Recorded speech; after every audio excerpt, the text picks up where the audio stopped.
Hotep et bienvenue à la Kémétosphère. Nous allons aujourd'hui parler des enjeux de la civilisation quant à la construction du développement économique. Alors, c'est quoi la civilisation? La question la plus importante qu'il faut se poser, c'est d'abord de savoir ce que c'est que la civilisation. La civilisation, contrairement aux idées reçues, est un ensemble des réponses pratiques qu'un peuple apporte quant au besoin de se nourrir, se vêtir, se loger, de célébrer les naissances, les mariages, d'enterrer les morts, de célébrer la vie en général. C'est aussi cette façon de préserver son intégrité physique. C'est sa façon de concevoir et d'adorer Dieu. C'est l'ensemble de ces réponses pratiques qui constituent ce qu'on appelle civilisation.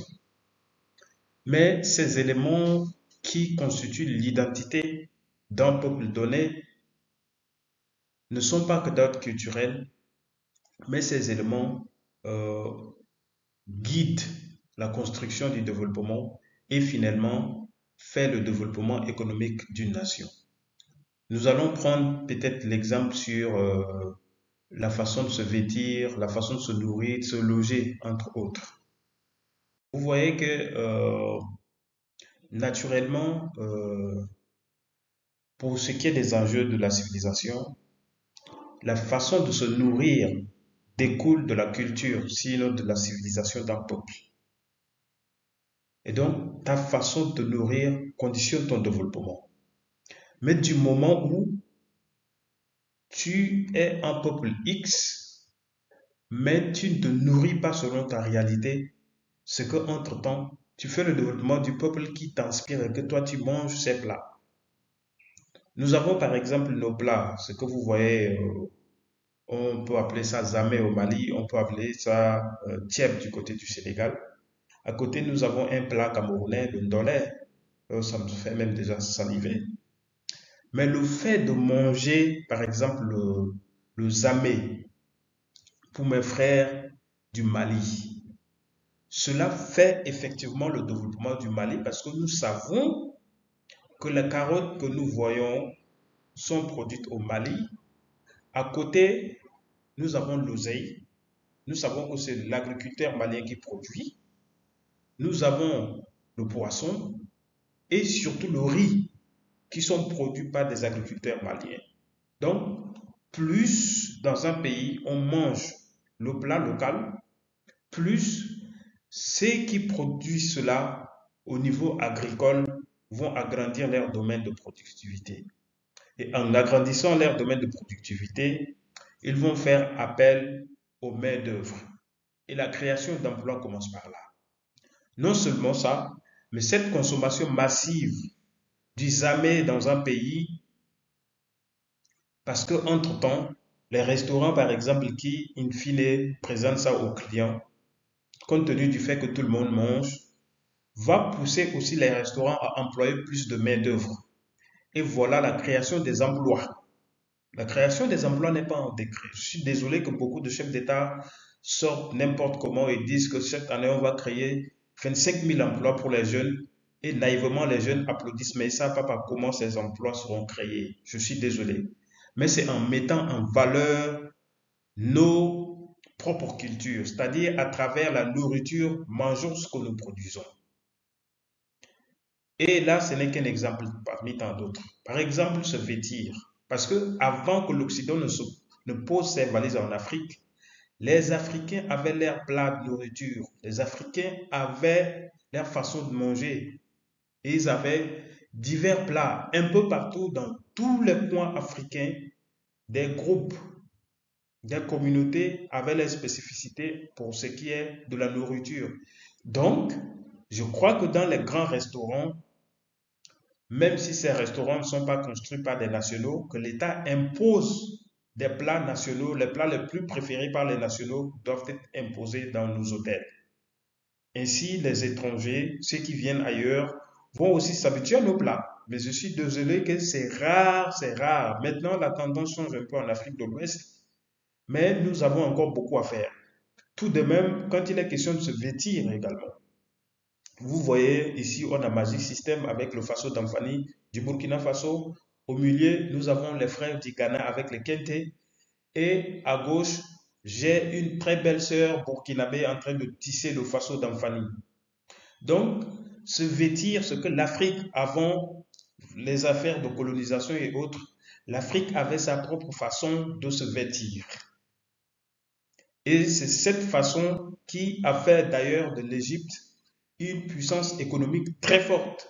Parce que, souvenez-vous, l'Égypte exportait des tissus à l'extérieur. C'était une des plus grandes sources de revenus de l'Égypte. C'était l'exportation des tissus. Et les tissus fabriqués à l'époque étaient d'une technicité plus avancée que d'autres.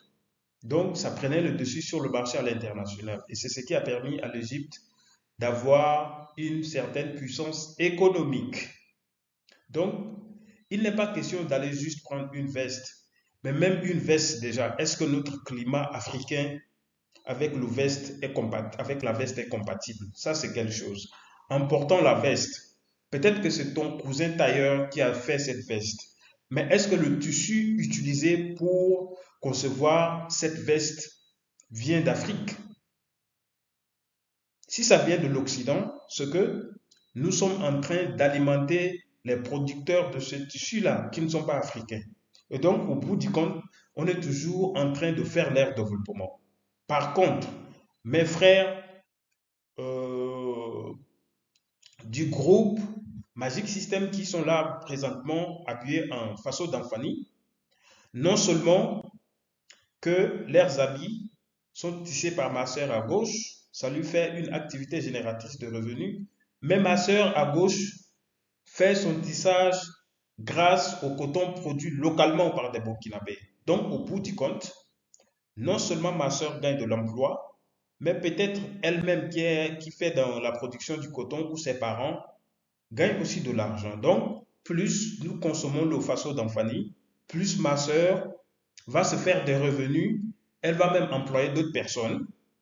Et c'est comme ça le développement. Le développement, ce n'est pas la magie. Ce n'est pas changer Paul Biya qui va faire forcément le développement de l'Afrique ou du Cameroun. Mais c'est déjà ce que nous consommons. C'est à partir de là qu'il faut voir le développement. Le développement ne vient pas loin. Mais aujourd'hui, tout le monde se moque quand tu t'habilles africain. Mais dès que tu mets une petite veste, oui, tout le monde t'apprécie. Oui, tu es beau, machin, machin. Ils sont beaux. Regardez le Magic System et mes frères habillés en Kente du Ghana. Tout le monde est beau ici. Et c'est comme ça qu'on peut valoriser nos cultures et faire le développement par derrière. Le développement, ce n'est pas de la magie. Le fait aussi de se loger, rappelez-vous que l'Afrique est berceau de l'humanité et pour nous, l'Afrique est également berceau des civilisations. Et avant que les Occidentaux ne viennent en Afrique, les Africains avaient déjà leur technique de construction. Ils avaient des maisons très fortes et aujourd'hui, jusqu'à là, vous venez en Égypte, vous avez les pyramides, vous avez des temples qui tiennent toujours. C'est à travers une technique de construction appelée la voûte nubienne. La voûte nubienne est une technique de construction qui se réalise sans ciment et sans tôle. Contrairement à notre climat où il fait chaud, relativement à notre climat où il fait chaud, nos ancêtres ont trouvé des techniques qui permettent de construire des maisons avec nos matériels, mais qui en même temps nous donnent un bon climat. Parce que le ciment avec des tôles, c'est tout ça qui fait que finalement on a des maisons à l'intérieur desquelles il fait très chaud.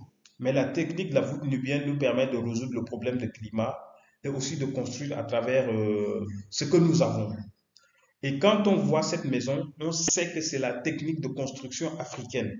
Mais aujourd'hui, quand vous passez dans des grandes villes africaines, ces villes vous rappellent soit Paris, soit l'Angleterre, soit les États-Unis. Alors que nous avons notre propre technique de construction des maisons. La technique de la voûte nubienne, ça c'est une technique purement africaine. Construire nos villes à l'image de ce que nous avons ici reflète vraiment notre identité. Parce que là, c'est notre technique de construction. Le développement, ce n'est pas de la magie. Le développement dépend de la culture. Ça dépend des éléments de la civilisation. Et tant que nous ne prenons pas nos éléments de civilisation dans toutes les dimensions de la construction économique, nous ne pouvons que construire le développement de l'Europe ou alors des nations occidentales. Parce que aujourd'hui, les Africains s'habillent selon l'Occident, Nous mangeons selon l'Occident, nous construisons selon l'Occident. Et donc, naturellement, que les efforts que nous faisons ici profitent plutôt aux producteurs de l'autre côté. Ce qui est dommage, tout n'est pas de faire comme les autres, mais de faire selon nos techniques et nos façons de faire pour ainsi amorcer le développement durable. Voilà, c'est ce que j'ai à partager. Merci et à la prochaine fois.